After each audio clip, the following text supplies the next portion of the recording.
નમસ્કાર દર્શક મિત્રો, સિટી ન્યૂઝમાં આપ સૌનું સ્વાગત છે। સમાચારોની શરૂઆત કરતા પહેલા એક નજર આજના મુખ્ય સમાચારો પર।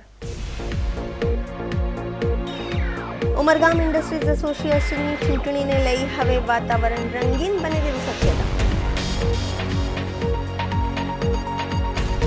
ભારતના અનેક પરિવારો અને લોકો યુદ્ધ જેવા માહોલમાં ફસાયા, પરિવારો ચિંતિત। ધોબી તળાવ વિસ્તારમાં પોલીસે હાથ ધર્યું કોમ્બિંગ।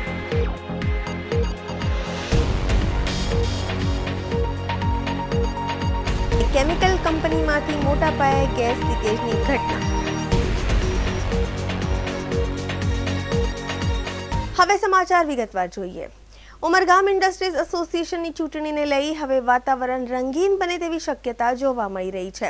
માજી યુવાઈએ પ્રમુખ નરેશભાઈએ અગાઉ રાજીનામું આપી દેતા ઉદ્યોગ જગતમાં ભારે ચર્ચા જોવા મળી હતી। ઉમરગામ ઇન્ડસ્ટ્રીઝ એસોસિએશનની ચૂંટણીને લઈ હવે વાતાવરણ રંગીન બને તેવી શક્યતા જોવા મળી રહી છે। માજી યુવાઈએ પ્રમુખ નરેશભાઈએ અગાઉ રાજીનામું આપી દેતા ઉદ્યોગ જગતમાં ભારે ચર્ચા જોવા મળી હતી।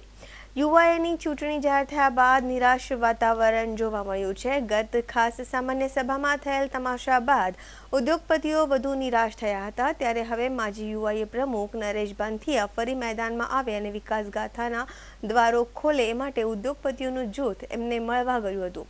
નરેશભાઈએ રાજીનામું આપ્યા બાદ યુવાએથી દૂર થઈ ગયા હતા। હવે નરેશભાઈ ફરી ચૂંટણી લડે એવા આશાવાદ સાથે ઉદ્યોગ જગતના અભ્યાસુ લોકોએ નરેશભાઈ સાથે મુલાકાત કરી ચૂંટણીમાં ઉતરવા વિનંતી કરી હતી। જો નરેશભાઈ ચૂંટણીમાં આવે તો કદાચ કોઈ મોટી બાબત સામે આવે તેવું છે।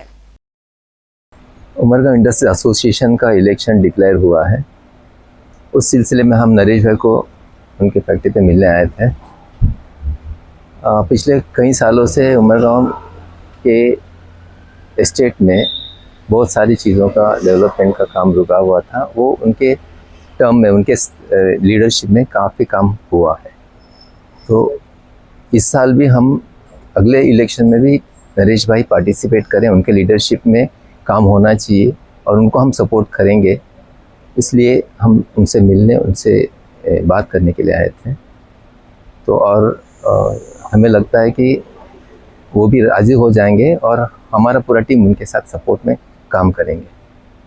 हाल में उमरगाम इंडस्ट्री एसोसिएशन इलेक्शन हमणा थवानी तैयारी में है अने अमे लोग हमणा नरेशभाई ने इलेक्शन लड़वा माटे अमे लोग बधा एमना साथे छे अने छेल्ला जे 1.5 वर्ष में नरेशभाईना नेतृत्वमां जे काम थया छे बधा पॉजिटिव काम थया छे अने इंडस्ट्रीज में पॉजिटिव सारा विकासना कार्यों थया छे अने आगळ पण अमे एवुं ज विचारशुं के नरेशभाई साथे रहेशे तो आखुं इंडस्ट्रीजनो विकास व्यवस्थित रीते थशे अने जे तकलीफों आवे छे हजू पण सरकारी खाता तरफथी के बीजा बधा मतलब विषयों तरफथी तो एमां नरेशभाई ने अमे आखी इंडस्ट्री एमना साथे अमे जो ये तैयार थई जशे अने अमे तैयार करशुं एमने तो एमनो अमारो पूरो साथ सहकार मळशे नरेशभाई ने।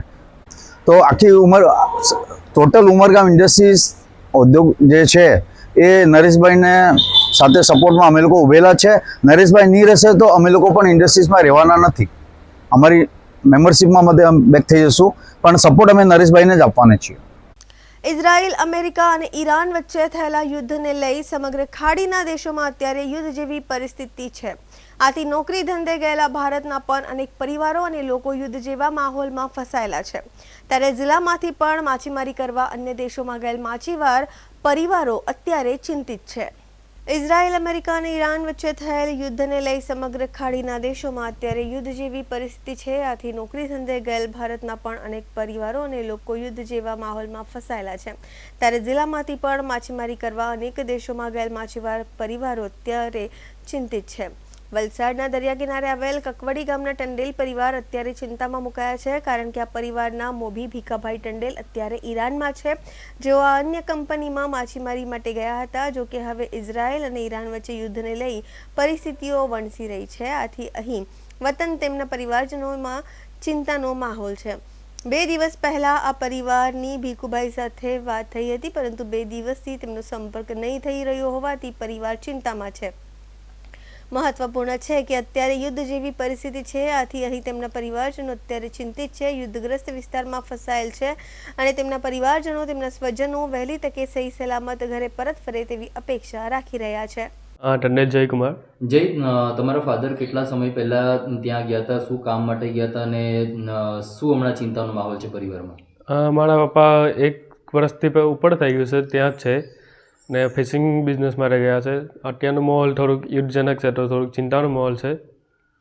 છેલ્લે ક્યારે વાત થઈ હતી ને શું જાણવા મળ્યું વાત કરી ત્યારે?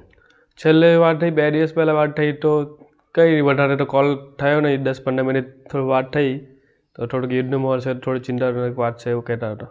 કઈ સિટીમાં છે અને કેટલા સમય? હમણાં ઈરાનની ચારક સિટીમાં છે, 1 વર્ષ ઉપર થઈ ગયું છે. કોણ કોણ છે એમના જોડે? એમના જોડે ઘણા બધા લોકો છે. જે તમારા પપ્પા જે જગ્યા ઉપર છે તે જગ્યા ઉપર પરિસ્થિતિ હાલ કેવી છે અને કઈ રીતે રહી રહ્યા છે? તમારી વાત થઈ હતી તે દરમિયાન. હમણાં પપ્પા છે તે સાઈડ તો એટલું બધું માહોલ યુદ્ધનું નથી, બટ આગળ જતાં થઈ બી શકે એવું છે. કેટલી ચિંતા પરિવારમાં? ચિંતા તો હવે રહેવાની જ, કેમ કે યુદ્ધ થઈ રહ્યું છે, તો ચિંતા તો થોડી રહેવાની સરકાર જ. પાસે શું આશા? સરકાર પાસે બસ એટલી જ આશા કે સેફલી ઘરે આવી જાય. હું પોતે ભગવાનભાઈ તંદેલ કકવાડીનો રહેવાસી છું.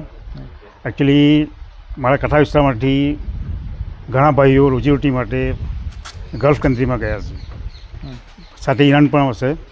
પણ અત્યારે સિચ્યુએશન શું છે કે ઈરાન, ઈરાક અને અમેરિકા વચ્ચે યુદ્ધ ફાટી નીકળ્યું છે. તો ઈરાનમાં ભાઈઓ સપ્લાય ગયા છે, એમનો કોન્ટેક્ટ થતો નથી. કોન્ટેક્ટ વાળા અમે ટ્રાય કરી છે, પણ ત્યાં નેટવર્ક બંધ છે. કેટલાક લોકો છે અંદાજે? અંદાજે ઘણા છે, 100ની ઉપર હશે, 100-200. ચિંતા તો એ કે હવે ક્યારે આવશે લોકો, કેમ કે આ વોર એવો છે કે એ લોકો કંઈ ત્યાં કંઈ છુપવાની જગ્યા બી નહીં હોય. એ લોકો ફિશિંગ બોટમાં જ રહેતા હોય. બીજા Oman, Qatar, Dubai, સૌદી, Bahrain, Kuwait, અહીંયાના બહુ બધા લોકો છે, ઘણા બધા છે, હજારોની સંખ્યામાં ત્યાં હશે. એકચ્યુઅલી ત્યાં તો પરિસ્થિતિ સારી છે, બહુ એટલી બધી ખરાબ નથી, પણ ચિંતા ઈરાનની છે. ઈરાનથી ક્યારે આવશે એ નક્કી નહીં બોલો. શું ઇસ્યુ શું આવે છે? નેટવર્ક ઇસ્યુ આવે છે. નેટવર્ક ઇસ્યુ આવે છે, ત્યાં નેટવર્ક બંધ છે. અને એકચ્યુઅલી હવે એ લોકો આવવાની ટ્રાય કરે છે, પણ આ બધું જેવું કે નોન ફ્લાય ઝોન ડિક્લેર કર્યું છે, એટલે ફ્લાઇટમાં કેન્સલ થઈ ગઈ, બંધ થઈ ગઈ છે, એટલે આવી શકતા નથી. પરિવારજનોની શું માંગ છે? માંગ તો એ કે લોકોને હવે હેમખેમ લાવે અહીંયા સરકાર તરફથી. સરકારને વિનંતી એવી જ કે એ લોકો હેમખેમ લઈ આવે, એ આશા રાખીએ છીએ ગવર્મેન્ટમાં. સમાચારોમાં સમય છે નાનકડા વિરામનો. વિરામ બાદ આપ જોઈ શકશો ધોબી તળાવ વિસ્તારમાં પોલીસે હાથ ધર્યું કોમ્બિંગ.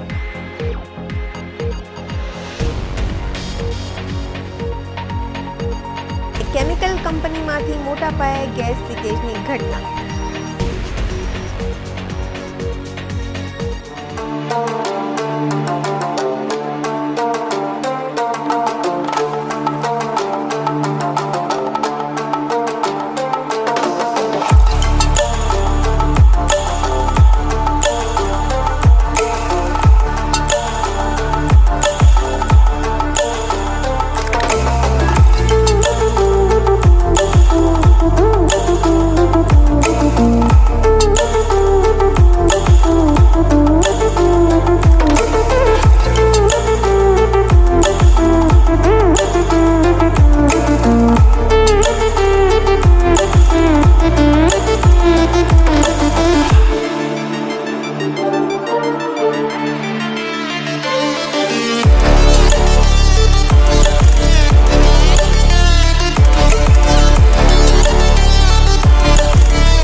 વિરામ બાદ આપનું સ્વાગત છે।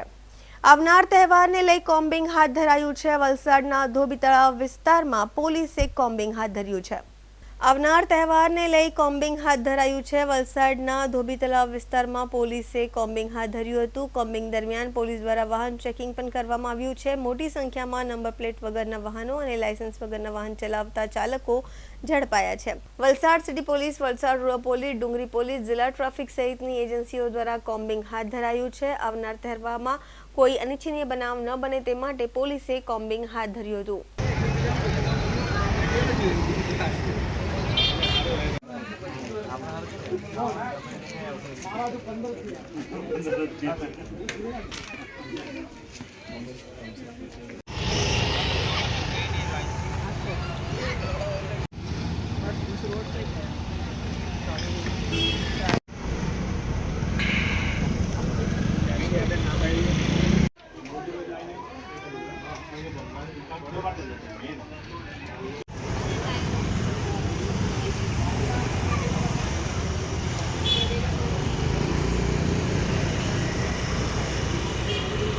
દમણના દરિયા કિનારે પર્યટકો વચ્ચે બબાલ થઈ। કોઈ વાતને લઈ બે જૂથો વચ્ચે ઉગ્ર બોલાચાલી થઈ।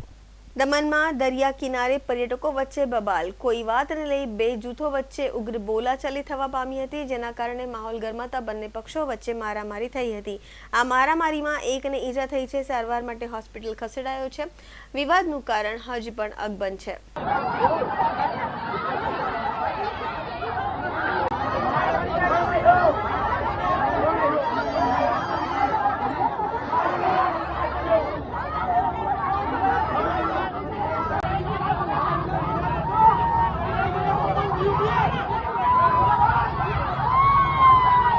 સમાચારોમાં ફરી સમય છે નાનકડા વિરામનો। વિરામ બાદ આપ જોઈ શકશો કેમિકલ કંપનીમાંથી મોટા પાયે ગેસ લીકેજની ઘટના।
વિરામ બાદ આપનું સ્વાગત છે।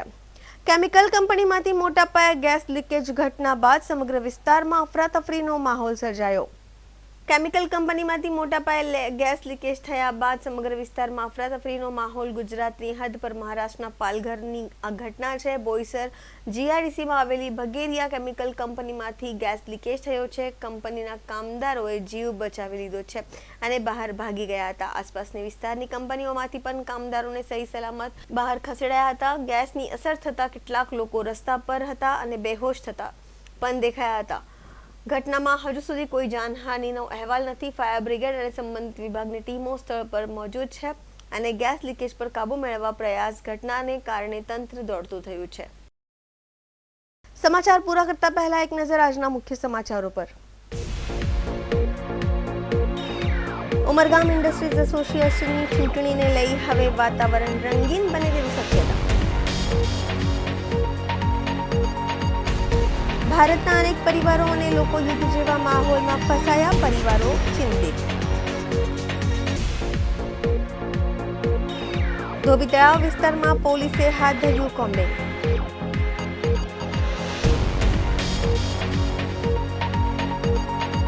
કેમિકલ કંપનીમાંથી મોટા પાયે ગેસ લીકેજની ઘટના. તો આ હતા અત્યાર સુધીના સમાચાર. જોતા રહો સિટી ન્યૂઝ. નમસ્કાર.